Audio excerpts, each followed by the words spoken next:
मित्रों नमस्कार, आपका स्वागत है। और आज भी हम खबरों की समीक्षा के तहत कुछ महत्वपूर्ण खबरों पर चर्चा करेंगे। तो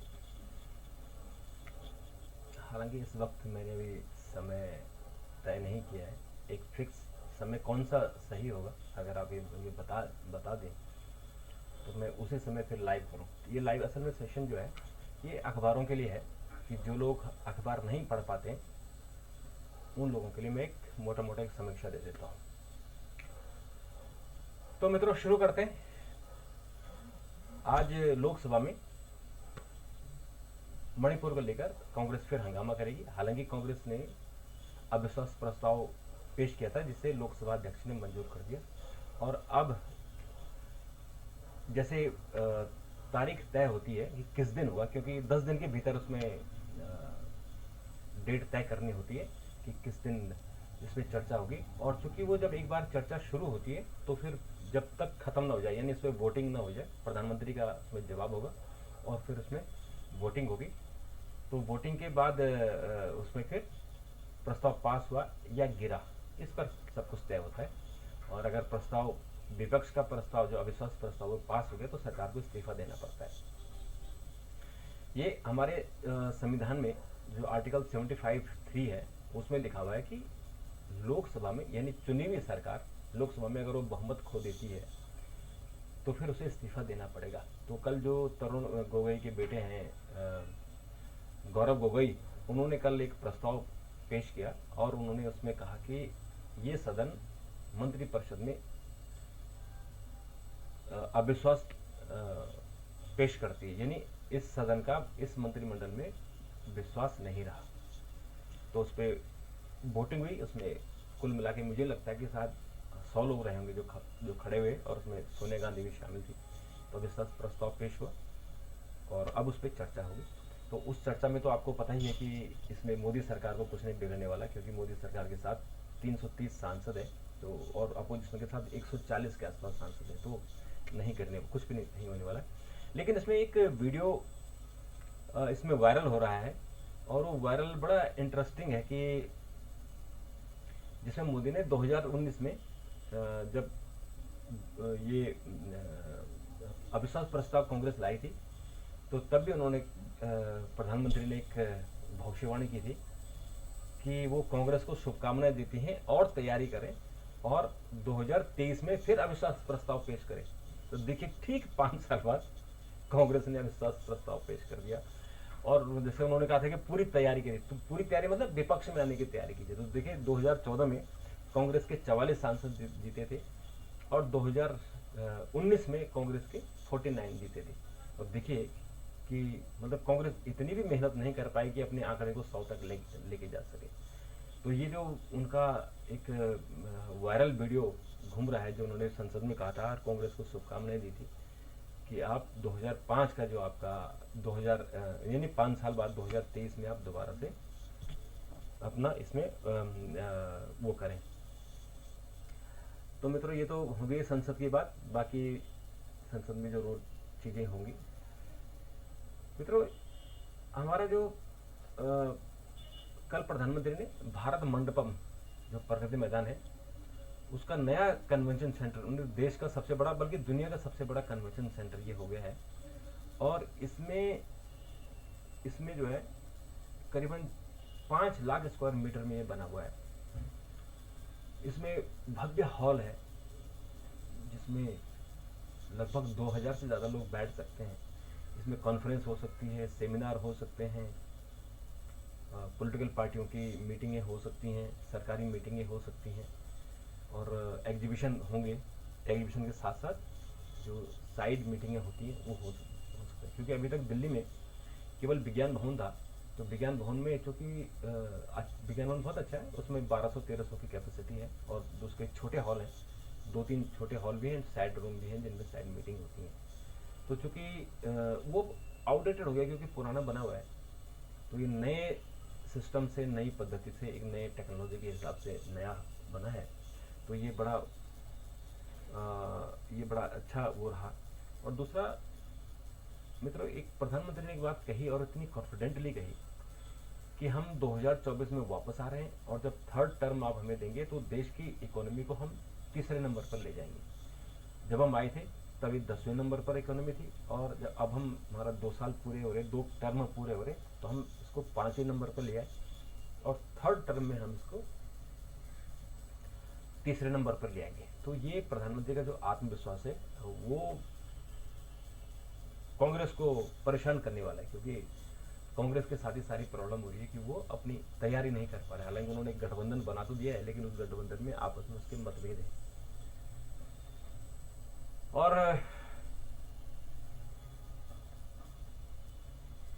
मित्र ये जो प्रधानमंत्री आज राजस्थान जाएंगे, कल गुजरात जाएंगे, 2 दिन का उनका पॉलिटिकल यात्रा है और अमित शाह भोपाल में रहेंगे।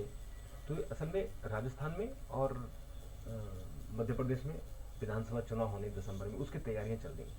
तो उसकी तैयारी के तहत प्रधानमंत्री नरेंद्र मोदी और अमित शाह लगातार लोगों के बीच जा रहे हैं। तो आज वो रहेंगे राजस्थान में और उसके बाद वो अगले दिन फिर वो गुजरात चले जाएंगे और वहाँ वो जो राजस्थान में सीकर में एक मेडिकल कॉलेज है उसका शिलान्यास करना है, एक जनसभा को भी संबोधित करना है। उसके बाद वो गुजरात जाएंगे और सौराष्ट्र के लिए 2000 करोड़ रुपए के डेवलपमेंट प्रोजेक्ट करेंगे।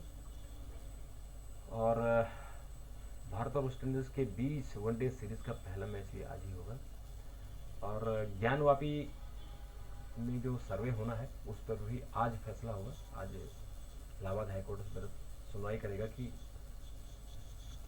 सर्वे होना है नहीं, क्योंकि छोटी अदालत ने उसमें सर्वे के आदेश दिए थे जिस पर मुस्लिम पक्ष सुप्रीम कोर्ट आ गया था। तो सुप्रीम कोर्ट ने उनको कहा कि 26 तारीख तक स्टे करके आप कहा कि आप इलाहाबाद हाईकोर्ट जाइए और वहाँ आपकी सुनवाई होगी। तो मुस्लिम पक्ष इलाहाबाद हाईकोर्ट आ गया है और उसके साथ हिंदू पक्ष भी आया है। उन दोनों में बातचीत होगी कि ज्ञानवापी जो मस्जिद है जिसके नीचे शिवलिंग और मंदिर पाए गए हैं वो उसकी सर्वे करें या नहीं, ASI से सर्वे करेंगे नहीं। तो उसमें आज ये अहम फैसला होगा। और इसके अलावा मित्रों जो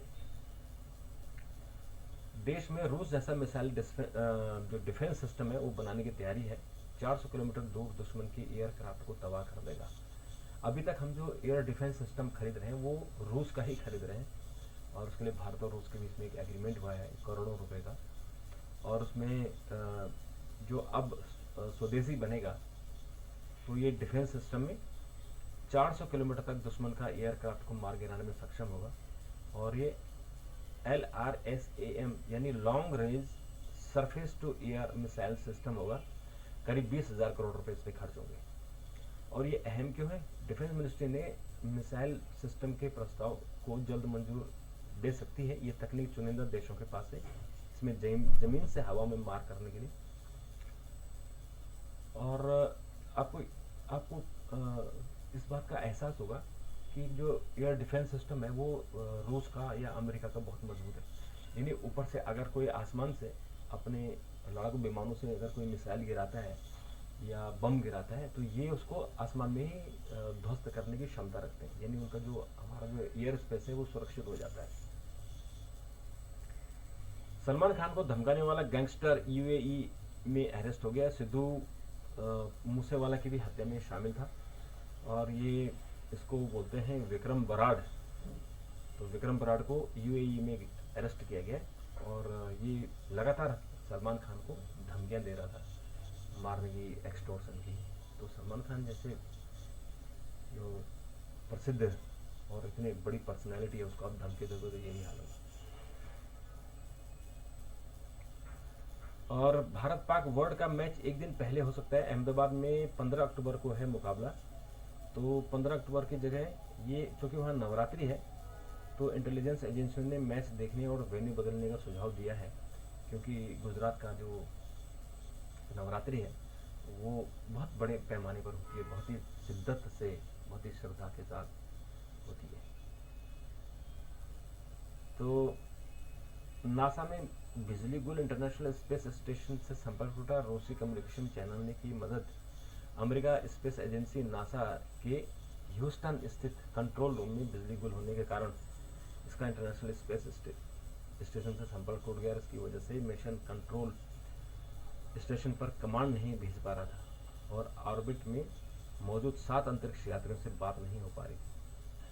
आउटेज के 20 मिनट के भीतर क्रू को रशियन कम्युनिकेशन चैनल के जरिए समस्या के बारे में जानकारी दी गई। देखिए, जब आसमान में इस तरह से चीज़ें होती हैं तो फिर एक दूसरे की मदद करते हैं। हालांकि दोनों में इसमें बड़ी खुंदक चल रही है।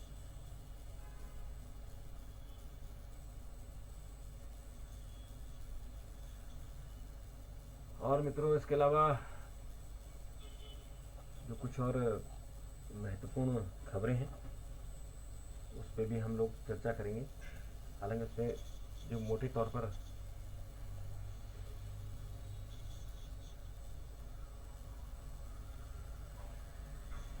टमाटर अब 140 रुपये किलो हो गया है और आंध्र प्रदेश कर्नाटक में एक वायरस ऐसा है जिससे फसलें खराब हो रही हैं। तो ये थोड़ा सा चिंता की बात होती है किसानों के लिए अगर इस तरह की बातें होंगी। और मित्रों, इसके अलावा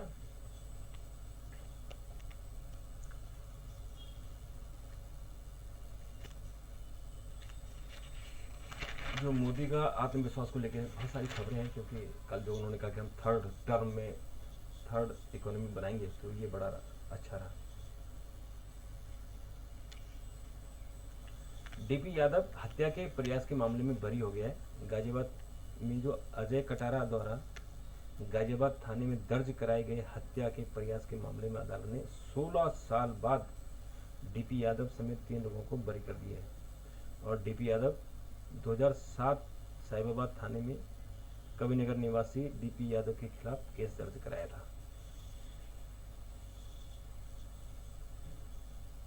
और मित्रों, जो सलमान खान को जो धमकी देने वाला विक्रम बिरादे वो तो अरेस्ट हो ही गया। आस्कर में छाने को तैयार बिहार की फलक। बिहार में लोगों की कमी कभी हार न मानने वाली कहानी है। तो ये एक फिल्म बनी है बिहार में, फलक। इसने चंपारण भट्टन नाम से एक फिल्म बनाई है और उसको वो ऑस्कर की दौड़ में शामिल हो गई है।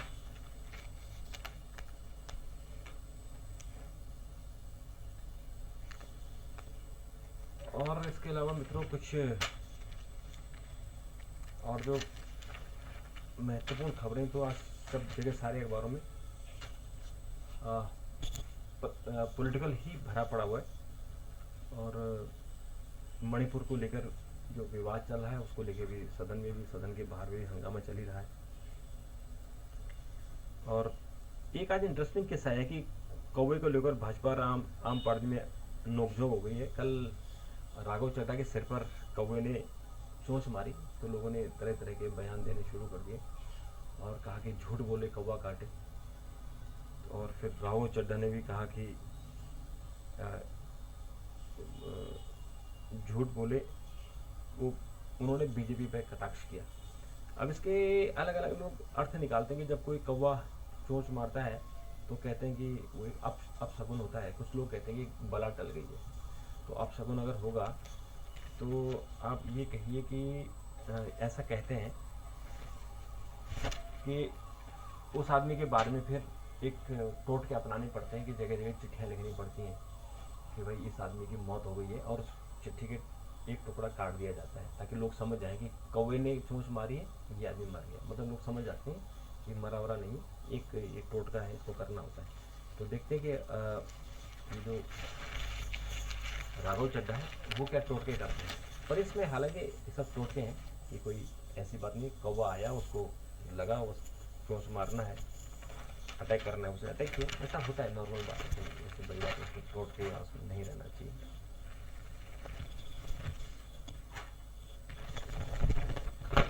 और मित्रों, इसके अलावा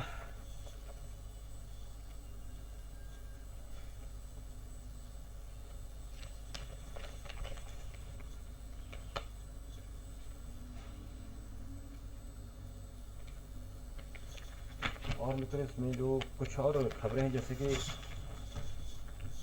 जो G20 की तैयारियां हो रही हैं और G20 का जो समापन होना है वो प्रगति मैदान में होना है, इसी कन्वेंशन हॉल में जो प्रधानमंत्री ने उद्घाटन किया। और इसमें सबसे अच्छी बात ये रही जो हमारी G20 कॉन्फ्रेंस की हमारी अध्यक्षता मिली भाजपा भारत को कि इसमें करीब 20 राज्यों और केंद्र शासित प्रदेशों में G20 की कॉन्फ्रेंसें हुई हैं और उन कॉन्फ्रेंसों में हमारे देश की विभिन्न हिस्सों की संस्कृति, सांस्कृतिक पहचान, वहाँ की खान पान, वहाँ की रीति रिवाज, इसके बारे में विदेशी लोगों को इसकी झलक दी गई। और अब सितंबर 8 और 9 को इसमें इसका समापन होगा।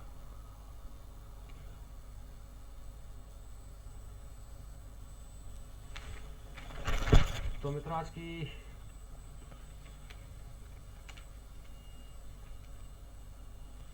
इसके अलावा मित्रों कोई ऐसी